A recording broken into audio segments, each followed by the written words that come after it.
Democratic Republic of Congo. It's one of the poorest countries in the world, and thanks to an insanely complicated mix of politics, armed conflict, and corruption, it's also one of the most underreported. It also happens to be home to a nondescript black rock known as coltan, a vital ingredient in the production of nearly every cell phone and computer on the planet. Without coltan, our technology-driven lives would come to a screeching halt. And Congo has 80% of the world's supply.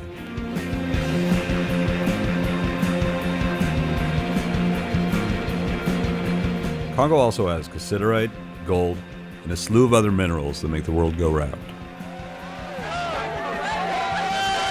And you'd think that having so much of this stuff would be good for Congo, but the reality is far from the case. There's a reason they're called conflict minerals.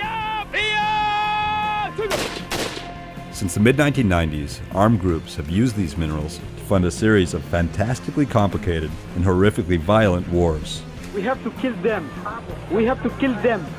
And as the tech boom drove up the price of these minerals, violence skyrocketed.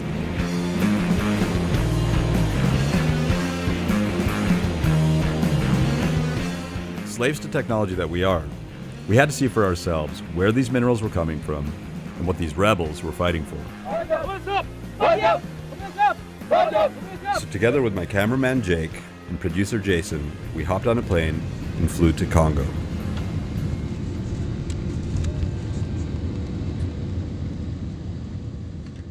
Our first stop was Kinshasa.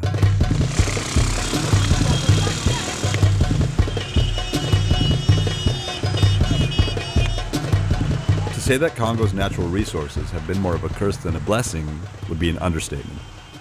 Conrad described this place as the vilest scramble for loot that has ever disfigured the human conscience. That was written in the 1800s.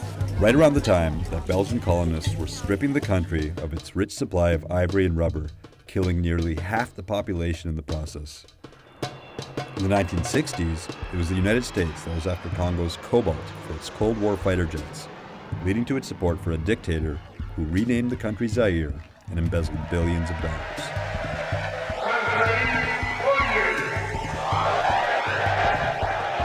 Today, it's the global demand for technology that is inadvertently fueling the conflict in Congo. The statistics we read are staggering.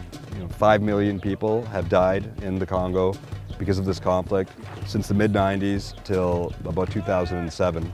It's a huge number, the most since any war since World War II. The government in Kinshasa says that the war is over. But Kinshasa is a long way from the jungles of eastern Congo, where most of the rebel groups and the minerals that finance them are located. So we needed to go east to find out what was really going on. One thing that had been drilled into our heads before we came to Congo was that you do not fly on Congolese airlines. This is a country whose aircraft are banned from European airspace. Last year, a crash that killed 20 people was the result of a crocodile escaping from a passenger's carry-on luggage. But with Goma being over 1,000 miles away, we didn't have much of a choice. And as it turned out, that flight would be the most comfortable experience of the days to come.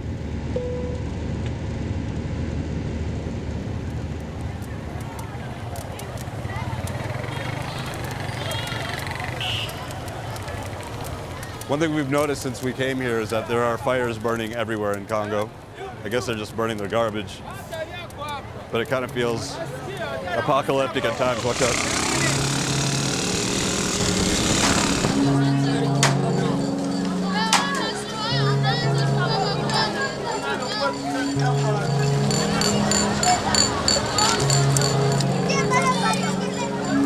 We're in Goma. It's in eastern Congo, right on the Rwandan border. This has been the epicenter of the conflict since about 1994. It's also the center for humanitarian aid. There are 51 different international organizations based here. As you can see, there's UN guys everywhere around us. It's kind of chaotic. We're also pretty close to the mines where coltan is extracted from, and we're going to go check that out.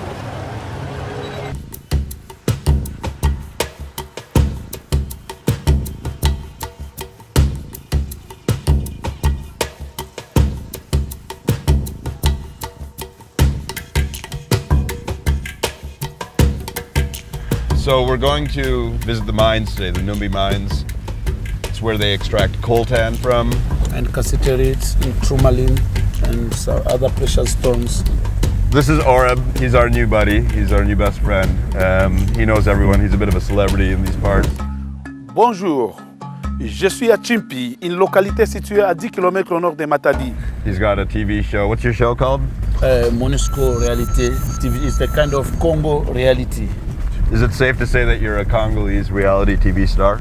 I'm a celebrity for many Congolese just because I tell them the stories which they don't know. They don't know. Yeah. I told stories about Congo.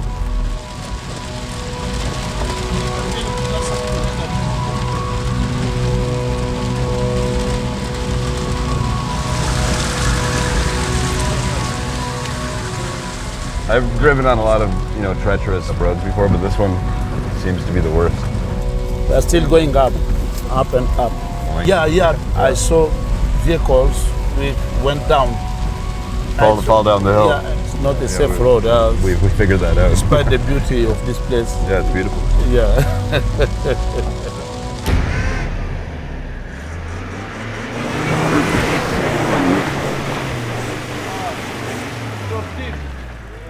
What if we all just push him out, straight out? Because nothing's working this way. He's not getting anywhere.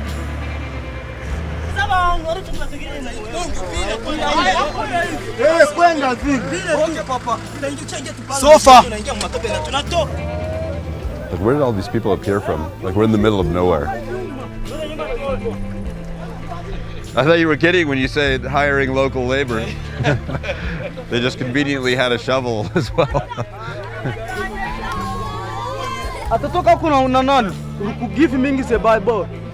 Like, as soon as we sank into the mud hole, the kids were all like, thumbs up, we got them.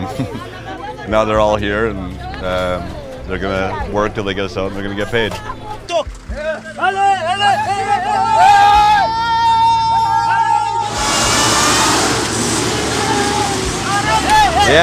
Yes. We finally got out, but before long, we got stuck again. And again. Walk? And again. Until one thing became very clear.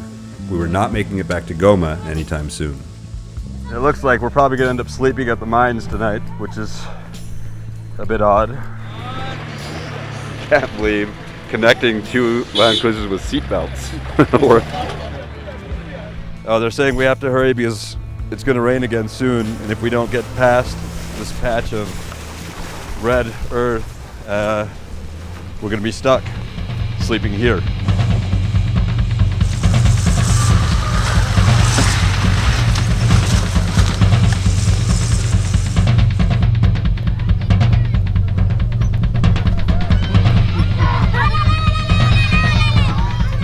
When we finally got to Numbi, we had to smooth talk the local officials into showing us the mines.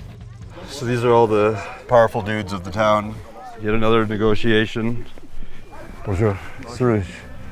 John. Nice to meet you. Ça va? This way? In what would become a running theme for the rest of our trip, the locals said the mines were just over there around the bend. And then we would get over there and around the bend, they were just over there and over the hill. I'm about to pass out, Jake. Hey Jake, how many people are working? None. Really? They've all gone home. We have to come back tomorrow. The mine had no miners. It was completely empty. The locals told us that this mine in particular is owned by a member of Congo's Senate who lives in Kinshasa, and that his miners pull 15 kilos of coltan out of it every day. At $30 a kilo, that's about $13,000 a month. A lot of money in a country where most of the people survive on less than $1 a day. And while the senator gets the big rocks, the bottom feeders get by on what washes down the stream. So we got totally set up. Basically, when we pulled into town, basically we got totally set up. When we pulled into town, alarm bells went off, and they said, "Yeah, we'll show you a mine." And they took us on a trek, far, far away from town, to a mine where they sent advance someone ahead of us to clear everyone out because there were kids working in the mine. Then we got there and they're like, "Oh yeah, everybody's just gone home for the day," and they actually fessed up to that, to Oreb, to our guy. So I'm still pissed off. It's going to be an interesting night.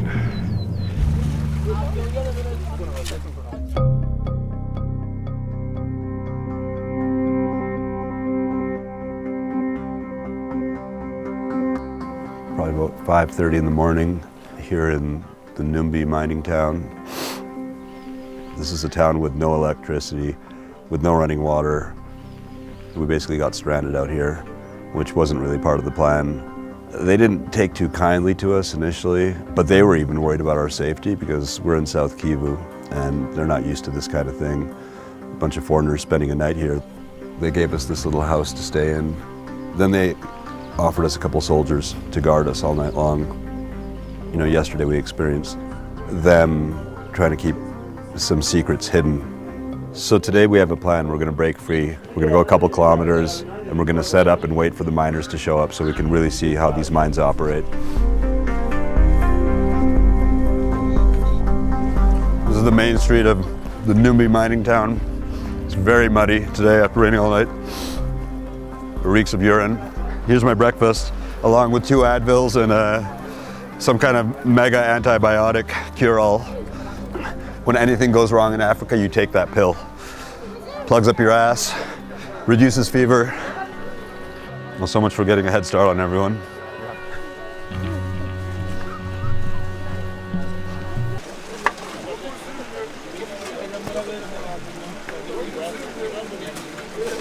This is where all kinds of minerals are coming out of, everything from tantalum to coltan. This is what we call tourmaline. I can show you one we has the biggest one. They say that this is the most expensive. This is where they get it. You can see like this man is fortunate also because he got a block of stone which has everything. A lot inside. Yeah, it has a lot inside. It seems so primitive. You know, with their bare hands and with shovels, they're pulling it out, and a lot of it ends up in super high-tech devices. And you never think when you're using those devices back home that this is how it actually starts, and that without this process, it wouldn't exist or it wouldn't work. The mine that we finally saw was so different from the horror stories that we had heard. We were expecting to see forced child labor, inhumane conditions, and rebels everywhere. Maybe things were changing in eastern Congo, or at least that's how this mine made it seem. In recent years, activist organizations in the US and Europe have been pressuring electronics companies into taking greater responsibility for keeping rebels out of their supply chain. And in 2010, the US Congress passed legislation forcing companies to declare their use of conflict minerals. Avant, il y avait des enfants, il y avait des femmes, il y avait les militaires, ils venaient comme ils voulaient. Et aujourd'hui, ce n'est plus le cas. C'est strictement interdit. Donc, dans toutes les carrières, c'est strictement interdit. Les enfants, les militaires et les femmes. And who gets the credit for this change? Is it the government in Kinshasa? Non, c'est le gouvernement. C'est le gouvernement. C'est le gouvernement qui organise tout ça. Parce que souvent, nous recevons les agents de l'État qui viennent nous montrer comment il faut maintenant travailler. Why did the government want to make these changes? Was it because of the pressure of Western corporations and governments? Pour ça, nous connaissons. Nous connaissons qu'il y a pression. Nous connaissons qu'il y a pression. Et que peut-être ce n'est pas au Congo seulement. We'd seen one of the mines where coltan comes from, and we're happy that the conditions there seem to be improving. But with so many armed groups operating in eastern Congo, that could change in an instant. But where did all these rebels come from in the first place?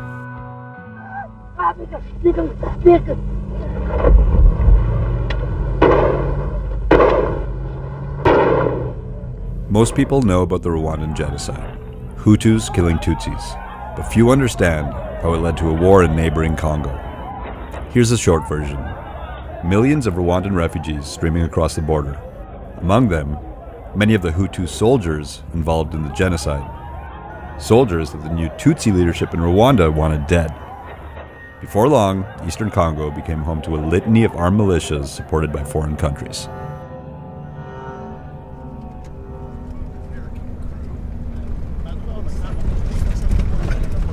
We're on our way to meet the Mai Mai. They are a witch doctor militia and self-proclaimed protectors of Congolese soil. They are the most feared militia in the country.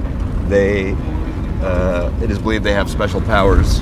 They can fly, they can disappear, and bullets pass through them like water. And we're going to go camping with them. Most of the groups who have been using minerals to fuel their military operations have been from the countries surrounding Congo. The Mai Mai are a sort of patriotic response to this influx of foreigners, and they are the all too often overlooked link in the vicious circle that is conflict in eastern Congo. As long as they're convinced that Congo is being corrupted by outsiders, they will keep fighting.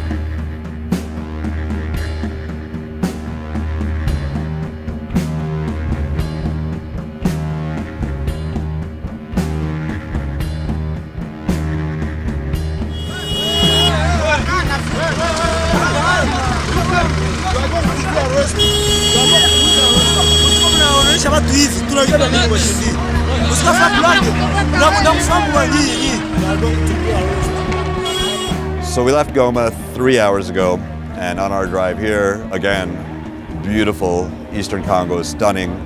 But as we approached Masisi territory in this town that we're in now, things were getting worse. More humanitarian aid vehicles everywhere. Everybody here needs help. The locals, they're dirt poor and they're hungry. The Mai Mai agreed to, let us in to their world, which we're really excited to see. This is the second time people thought I was Chuck Norris. I didn't even have a headband on.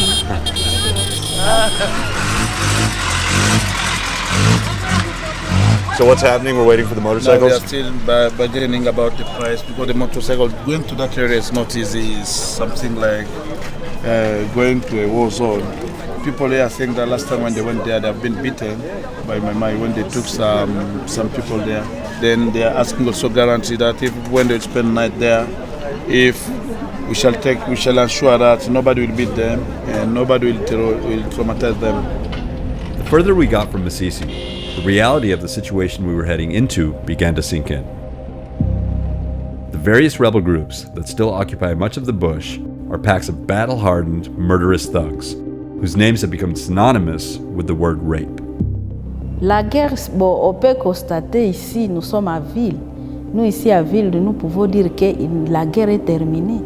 Mais dans les faits forts, la guerre continue, puisqu'il y a des milices.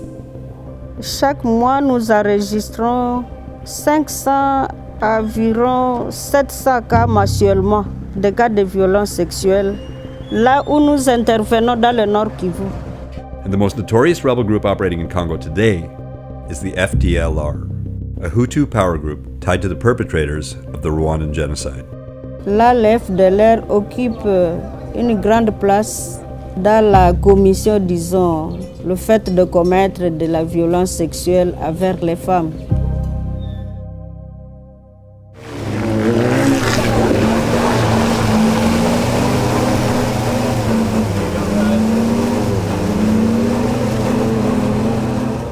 So this is where the road ends. Now we wait for some motorcycles. We sat around waiting at a nearby UN post for the motorcycle guys we hired to arrive. Yeah, the same guys that were harassing us when we arrived in Masisi.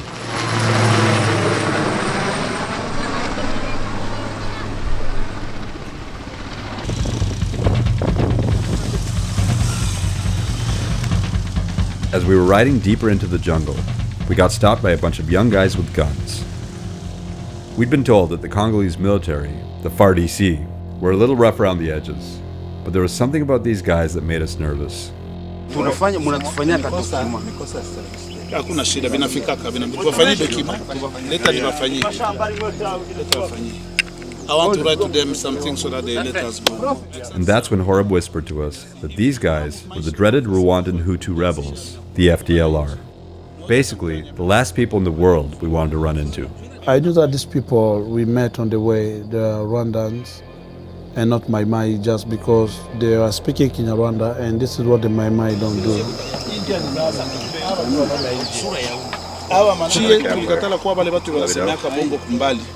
nafona kiona ongea na mtu nje anakuambia kwa. Ndio maana turahisishia watu kama tu nani mnapita. Kwanza kwambia wewe ukataka zoezi. Ungituambia ona vile mnafanya. Ungituambia twende kwa colonel ndio tukumjike na mko mnapita. This is what people know about the FDLR. And if you don't collaborate also you can pay your life. We'd heard rumors that for some reason the Mai Mai and the FDLR were working together, but it wasn't until the creepy commander of their outpost gave us 4 of his armed guards to take us to the Mai Mai camp that we actually believed it. So we continued our journey through the jungle at night.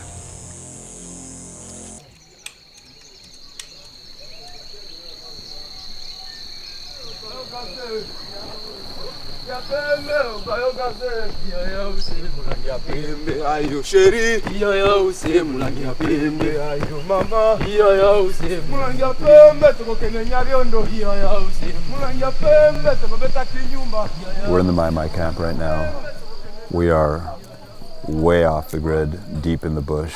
We're so far out here that the UN jurisdiction ended, and then the Congolese government troops, the FARDC, their jurisdiction ended. We encountered some Rwandan rebels going through that area, and after that, it's just bush. But hopefully we're going to meet the general now. We want to interview him and get an understanding of why they're the most political and feared militia in this country. It would be great if we could see the special powers that they have. I want to see them turn themselves into animals. I think that'd be pretty cool. All right. I need Imodium.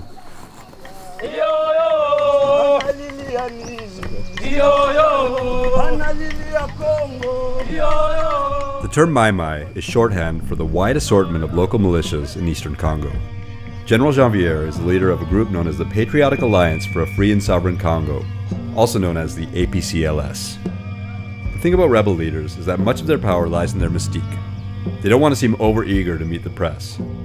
So we had to wait around until the general could carve some time out of his busy schedule to meet with us.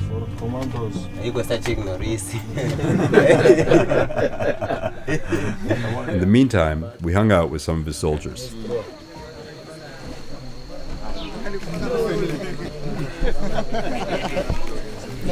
Orab, how many times has he been shot? Ase ushapikiwa masasi yao sasa hivi mara ngapi? Mingi. On, hizi zote ni masasi. Hizi zote ni masasi. Hizi zote. Naona kaitu kutaka. Who was he fighting when he was shot? Wale wadu yetu tu. Ndio banani? Mnakashu. Banyarwanda. Banyarwanda. Ba ko Banyarwanda ba Hutu na ba Tutsi. Tutsi. When they say Tutsis, it's shorthand for the Rwandan government, who they blame for most of Congo's problems. Onesha mkichwa tena inyo na mshangaza sana ya mkichwa. Ya mkichwa ndio mshangaza kwa mtu anza kula. Ai mstukoma ukufaka na hii. Siwezi. Ile ishakuwa chakula. Does he have a name, the dog? Bobby. Bobby. As they said that Bobby has also battled, either contributed to many fighting. Really? But he looks so nice. He just winked at me.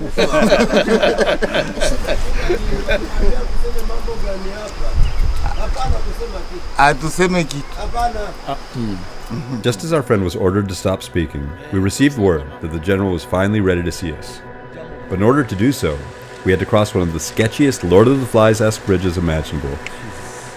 And were led to an even more remote encampment.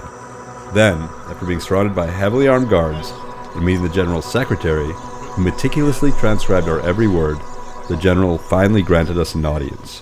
We can start? Yeah. Okay, Monsieur le General, thank you for your time. My first question is, since the time of Belgian colonization, the natural resources of this country have been taken from the Congolese people. As the protectors of Congolese soil, what is your view on the mining that's taking place in the country and the way foreign corporations and governments are involved with that? Ninaweza kukueleza kama ikiwa mali ya Kongo inaliwa kienyeji ni sababu Kongo inaongozwa na watu ambao wanatoka nje ya nchi. Kuna watu ambao hawaoni, lakini nchi yetu imeuzishwa na imevamiwa, hivi hatuna independence. Independence hatuyaipata juu ya nini? Sababu tuko kolonize na zile nchi ndogo ndogo sana ambazo zinatuleta haya kusema tukue kolonize na Rwanda. Wale watu warudishiwe kwao sio Wakongomani, sisi tunajua Wakongomani. It seemed like Janvier's beef was not with foreigners in general, but with the current government of Rwanda. So I was starting to understand why they team up with the FDLR topics. Could you explain to me what some of these special powers are that the Mai Mai have? Sababu tuliwahi kukuwa na Oscar. Ni journaliste. Alitoka kule. Tuliishi naye hapa kwa Etat Major na naye alipima kufuatilia nguvu zetu nafanyaka, lakini Mungu alimuhima nazo sababu zaidi wazungu hawajue tena kama Mungu iko. I am a Mzunga, but I'm not white. And I believe in God. Ikiwezekana vile nasema anamuomba Mungu wakati tutaweza tutakuwa tukiomba Mungu wetu wa wana wa Israeli, tunaweza kumuonesha yeye naye amuoneshe wazi kama siku ambayo watakuwa na shida Mungu atamujia amtoshe ndani ya ile shida, sababu nani yeye ndiye anatusaidia. Mungu yeye pekee ndio anatuletea kana na inakuwa nguvu kamili ya ajabu sana. So the general wouldn't show off his magical powers, but what he did insist on showing us were his prisoners. 2 FARDC soldiers they kidnapped 2 months ago while patrolling the area.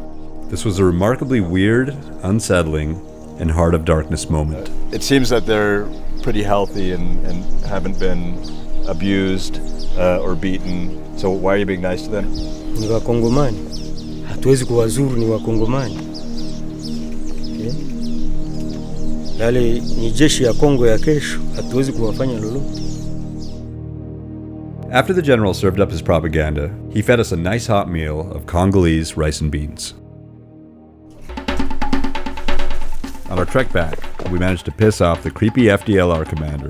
Punde si punde mtaingizana ile eneo unasema eti wameharibisha tena wamefanya hivi, ile mambo sipendi kwa sasa.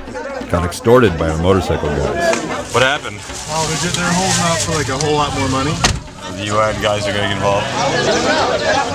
And had our lives threatened by a bunch of locals drunk on 12% beer. But the strangest part of it all was that by this point, after just 1 week in the Congo, all this lunacy seemed completely normal.